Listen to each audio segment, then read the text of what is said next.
Om Swastiastu, warganet yang budiman dimanapun berada. Kali ini saya akan membacakan kembali tentang bab dalam, yaitu masih tentang para putra Ide Dewa Agung Sakti.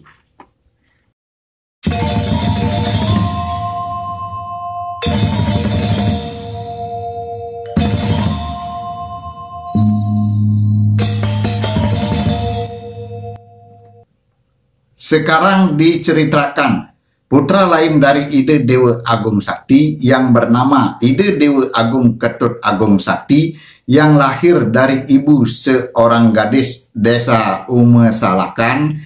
Kisahnya demikian. Ide Dewa Agung Sakti sedang macecingak di Puri Bali Tegah Bencingak, melihat orang lalu lalang di jalanan di depan Puri Agung Samarajaya. Beliau melihat seorang gadis sedang pulang dari berjualan sesepan di pasar yang berhenti sejenak untuk membuang air kecil di jalan di depan Kertagosa.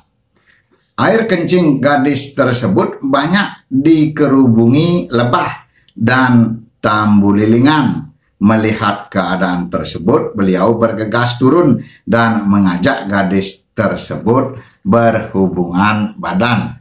Setelah selesai, gadis tersebut dibiarkan pulang ke rumahnya di desa Ume Salakan.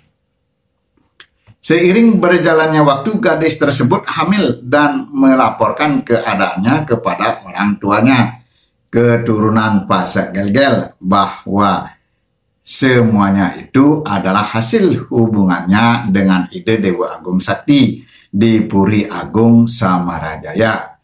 Orang tuanya marah dan meragukan laporan anaknya dan berkata, "Beh, sepertinya kamu merasa jegek sehingga Ide Dewa Agung Sakti mau berhubungan dengan kamu.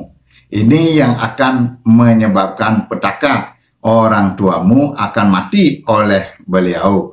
Walaupun rasa takut menyelimuti, tetapi sebagai orang tua, dia mencoba datang ke Puri untuk menghadap raja guna menyampaikan keadaan anaknya sesuai dengan apa yang disampaikan oleh anak gadisnya.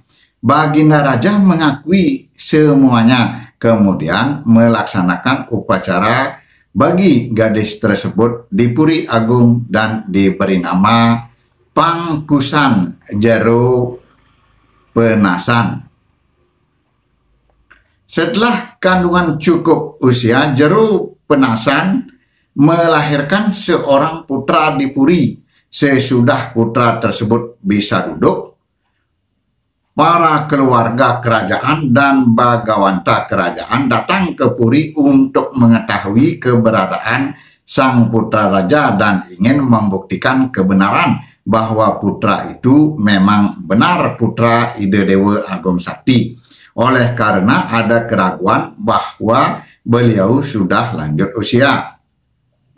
Untuk membuktikan kebenaran bahwa anak itu adalah putra beliau, dilakukanlah pengujian. Anak itu ditaruh di halaman, ternyata tidak kepanasan, seperti ada yang memayunginya.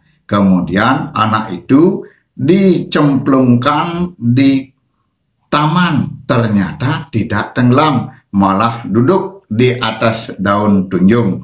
Melihat keadaan ini, beliau pun bersabda, "Apakah semua percaya bahwa dia itu adalah anak saya?"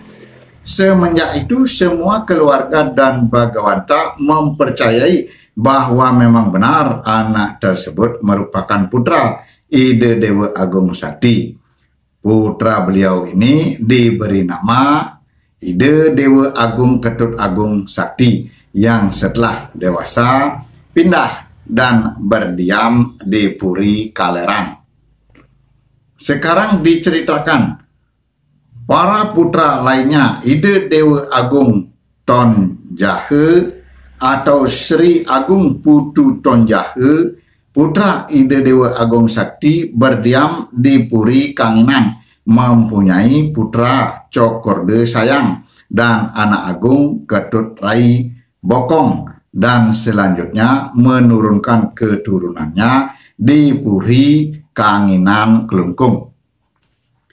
Cokorde Rai Muncan, putra Ide Dewa Agung Sakti yang beribu dari Muncan, tinggal di Puri Kaler Kangin Kelungkung, berputra 6 orang, yaitu yang pertama Cokorde Gede Ngurah, yang kedua Cokorde Gede Putu, yang ketiga Cokorde Gede Rai Pedoman, yang keempat Cokorde Gede Rake, yang kelima Cokorde Gede Sayang, dan yang bungsu yang keenam Cokorde Istri Rake.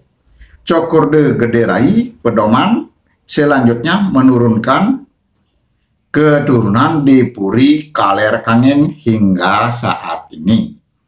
Demikian para putra Ide Dewa Agung Sakti yang tinggal di berbagai tempat. Sedangkan Ide Dewa Agung Putra pertama sebagai putra mahkota sampai usia dewasa masih berada di Puri Karangasem dan ayahanda masih menderita gering dan kurang waras sehingga pemerintahan tidak dapat dilaksanakan dengan baik sehingga terjadi kekosongan pemerintahan. Maka adik beliau Ide Dewa Agung Panji yang beristana di Puri Denpasar memegang tampuk kekuasaan sebagai Raja Kelungkung. Warganet yang budiman, begitu dulu saya akan lanjutkan kembali tentang Ide Dewa Agung Panji sebagai Raja Kelungkung yang kelima.